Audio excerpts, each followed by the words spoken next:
सालों पहले दानिश नाम का एक आदमी अपनी पत्नी और बच्चों के साथ रामपुर नामक एक गांव में रहता था। वो हर काम करने में सुस्त रहता था और अपनी विरासत में मिली सारी संपत्ति बेचकर परिवार का भरण पोषण करता था। फिर एक दिन उसकी पत्नी अपर्णा ने उसके पास आकर उससे कहा, सुनिए, जायदाद बेचकर कब तक खर्चा उठाओगे? हमारे बच्चे भी हैं और खर्चे दिन ब दिन बढ़ते जा रहे हैं। आप पैसा कमाने के लिए कोई नौकरी क्यों नहीं करते या फिर कोई अपना व्यवसाय कर लीजिए। ऐसे ही संपत्ति बेचते रहेंगे तो ये घर भी नहीं बचेगा। अरे रे, आप भी मुझे उपदेश देने लगे। खर्च की चिंता मत करो, मैं जानता हूँ कि मैं क्या कर रहा हूँ। आप बेहतर समझे कि मुझे किसी के अधीन काम करना पसंद नहीं है। मैं किसी भी तरह परिवार का पालन पोषण करूंगा। आपको विरासत में इतनी जमीन मिली थी, आपने खेती की जमीन को टुकड़ों में बेच दिया और घर चला लिया। इसके बजाय आप जमीन में खेती कर सकते थे। अब तो हमारे पास बेचने के लिए भी कुछ नहीं बचा। कहीं काम कर लीजिए और परिवार की देखभाल कीजिए। मुझे तो चिंता हो रही है, हमारा क्या होगा? अरे हाँ हाँ, मैं समझ गया।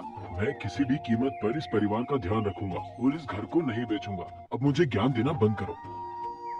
दानिश को अपनी पत्नी पर गुस्सा आया, लेकिन वो व्यक्त नहीं करता। ये उसे ये कहकर शांत कर देता है कि वो काम नहीं करेगा और नहीं करना चाहता। इसके बजाय वो पैसे कमाने के विभिन्न तरीकों पर विचार करता है और अंत में एक निर्णय लेता है। अगले ही दिन वो गांव के अलग अलग व्यवसायियों से मिलने जाता है। क्या खबर है दानिश? थक गए होंगे। इस जलती धूप में तुम आ गए। तुम्हें देखकर तो मैं हैरान हो गया। मजाक बंद करो यार। मुझे तुमसे कुछ मदद चाहिए, इसलिए मैं आज सुबह से यहाँ हूँ। इसके अलावा कोई और कारण नहीं। यह एक ज्ञात तथ्य है कि आप किसी बिना सौदे के बाहर नहीं आते, क्योंकि आप विरासत में मिली संपत्ति से पूरा पैसा उड़ा लेते हैं। मेरे सब्र की परीक्षा मत लो हीरालाल।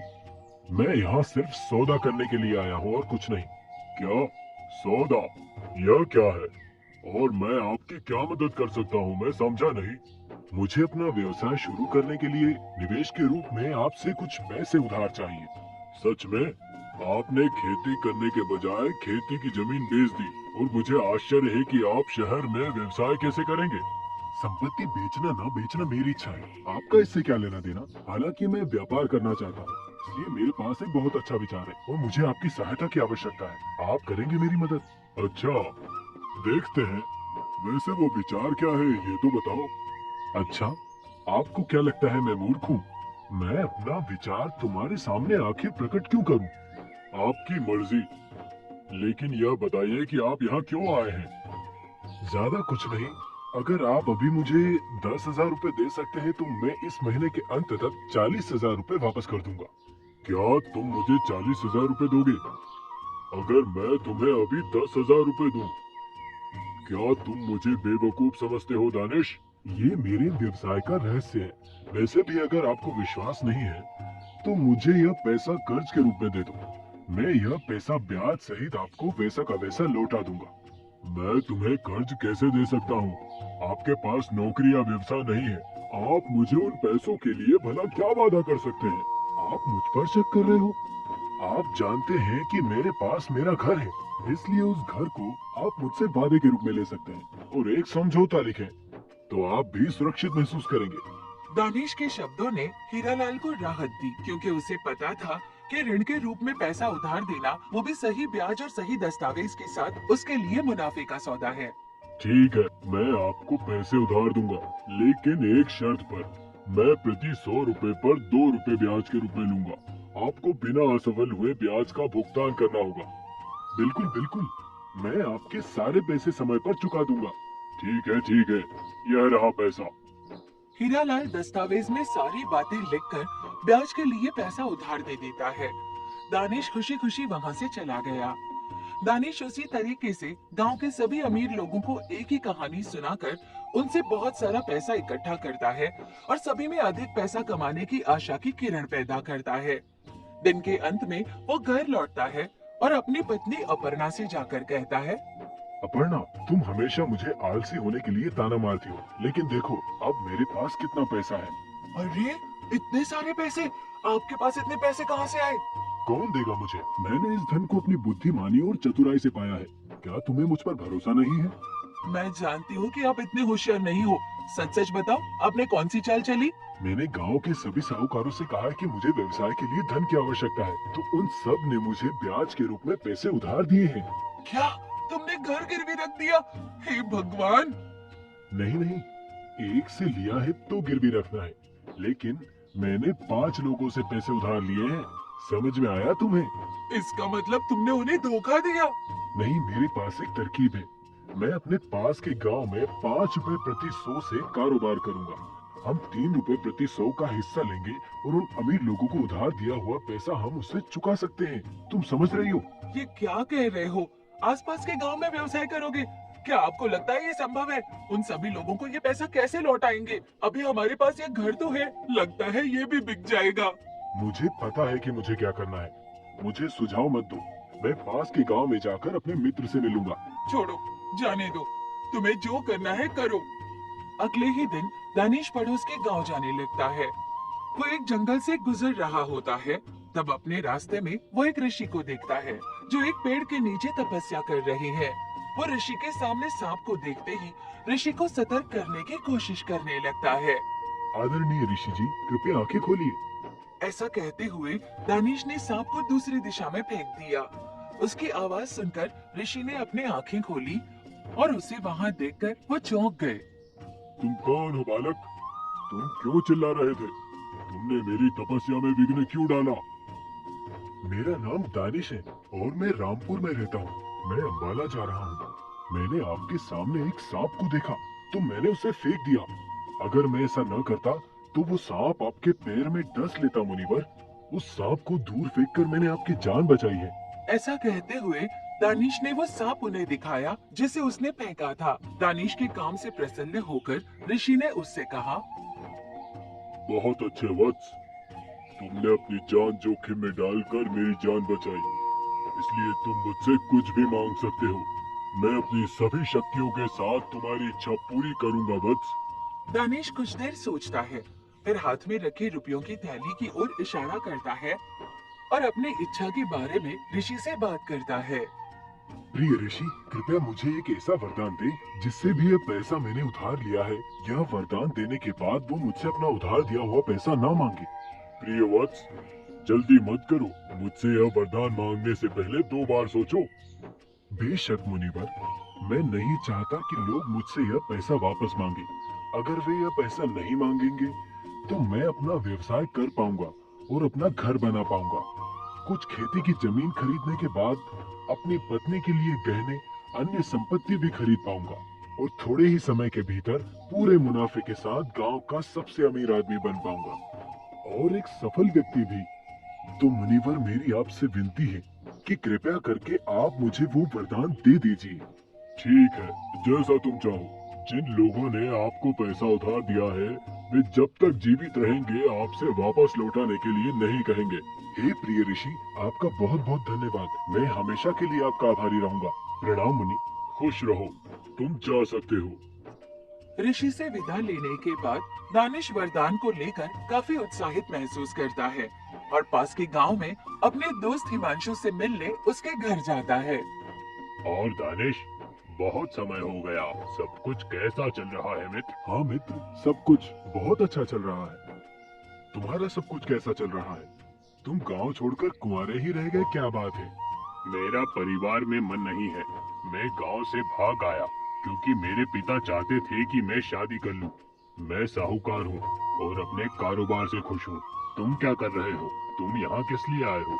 दानिश ने अपने इरादों का खुलासा नहीं किया, पर हिमांशु से पैसे उधार देने के कारोबार में मदद करने को कहा।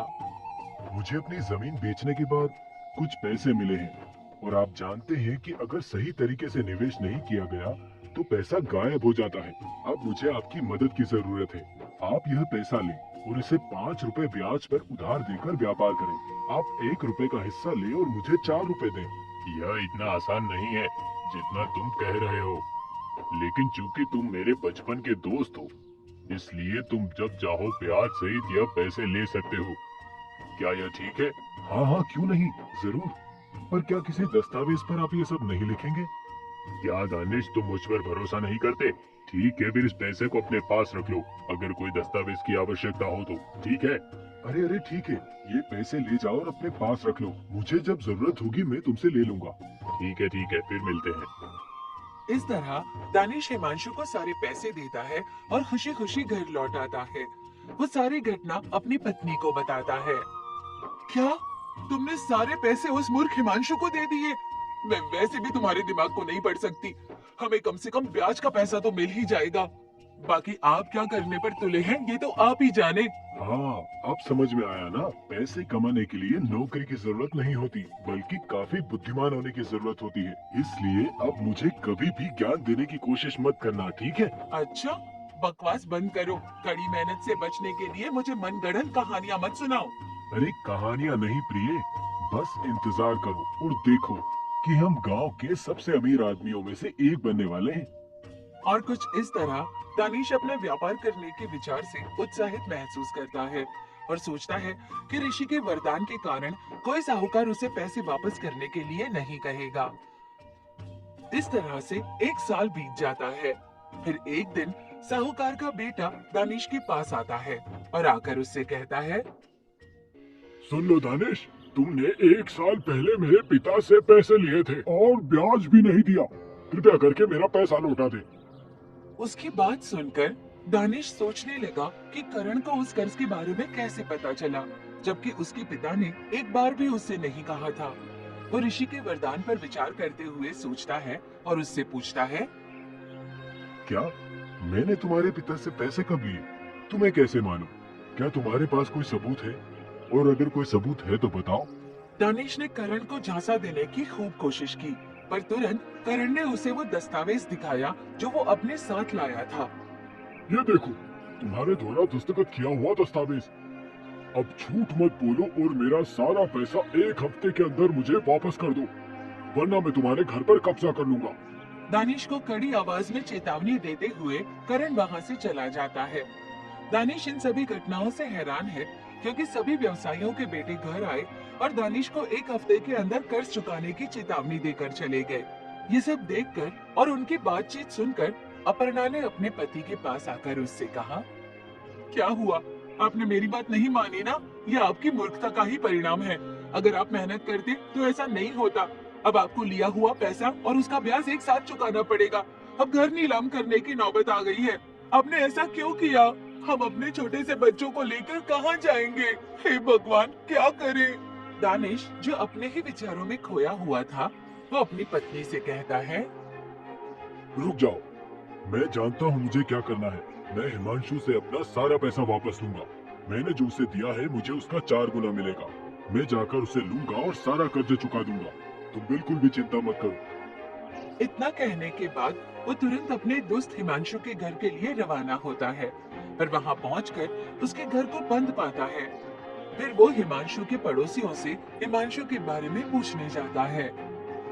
महोदय जी, क्या मैं आपसे कुछ पूछ सकता हूँ? क्या आप बता सकते हैं कि साहूकार हिमांशु का घर कहाँ है? पर क्यों, क्या तुमने उसे पैसे उधार दिए हैं? हाँ बिल्कुल, पर वो है कहाँ? साहूकार के धंधे में मदद के लिए कई लोग उसके घर आए। हिमांशु ने तुम जैसे लोगों से पैसे वसूले और रातों रात गायब हो गया। कोई आश्चर्य नहीं कि आप पीड़ितों में से एक हैं।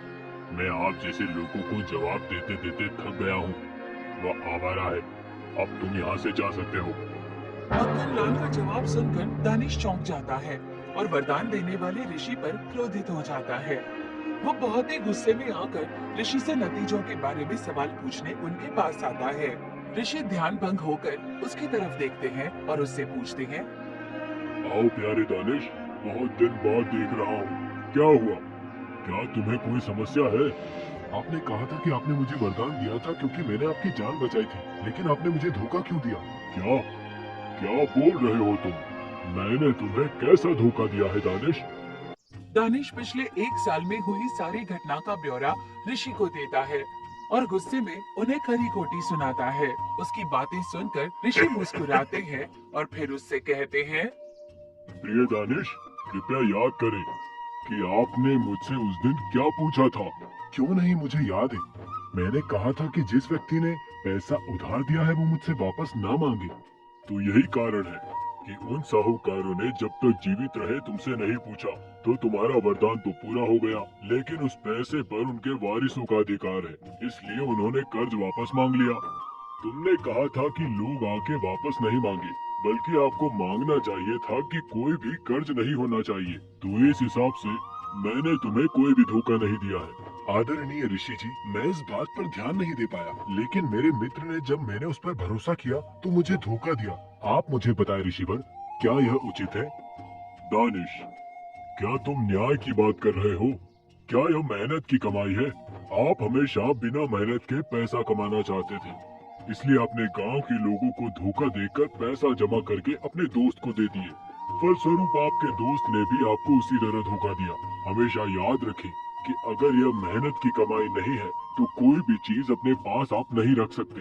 आप जो कुछ भी आसान तरीकों से कमाते हैं वह हमारे पास नहीं रहता, लेकिन अगर यह बुद्धिमानी से मेहनत से कमाया जाता है तो यह हमेशा हमारे साथ रहता है। मेहनत का फल हमें हमेशा मिलता है दानिश, समझ में आया? ऋषि की बात सुनकर दानिश को अपनी गलती का एहसास हुआ।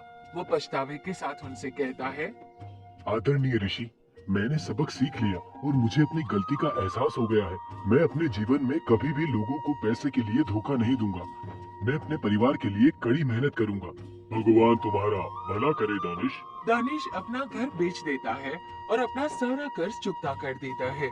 वो उस दिन से कड़ी मेहनत करने लगता है और कुछ ही समय में वो एक नया घर बनाता है और हमेशा